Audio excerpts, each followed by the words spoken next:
break တစ်ဆိုတာလေးကိုကျွန်တော်ပြတယ်နော်အဲ့ဒါလေးကဘယ်လိုလေးလဲလို့ဆိုလို့ရှိရင်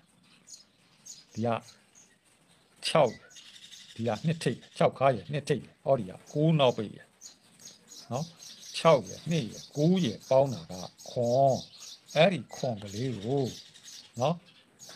သူ့အောက်ကပွဲမှာ break ခွန်လို့သူဒီလိုမျိုးကြိုက်ခဲ့တယ်လို့ကျွန်တော်ပြောပြခဲ့ဒုတိယပွဲမှာလဲဟောဒီက3ညခါရခွန်ထိပ်3ညခါခွန်ထိပ်ဟောဒီက3ညနောက်ပိတ်3ညခွန်3ညလို့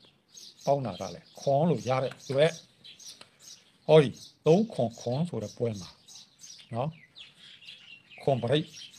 စိုက်ထားလို့နော်ပြီးကြတဲ့ပွဲတော့ဟောဒီကခွန်ခါရခွန်ထိတ်ခွန်ခါခွန်ထိတ်ဒီကခွန်နောက်ပိတ်ခွန်ခါခွန်ထိတ်ခွန်နောက်ပိတ်3လုံးပေါင်းလိုက်တာကဒီ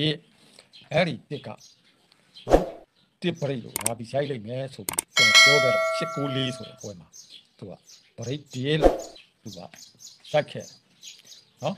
အခုအဲ့ဒီပုံစံတိုင်းဆက်ပြီးအောင်မယ်ဆိုလို့ရှိရင်ဒီက3ညခါရ3ထိပ်3ည3ဒီက4နောက်ပိတ်3ည3 4နော်အဲ့ဒီပေါင်းလို့ရတာကခွန်နဲ့အဲ့ဒီခွန်ကနော်အခုလာမယ်5ချိန်မြောက်မှာဘရိတ်ခွန်လို့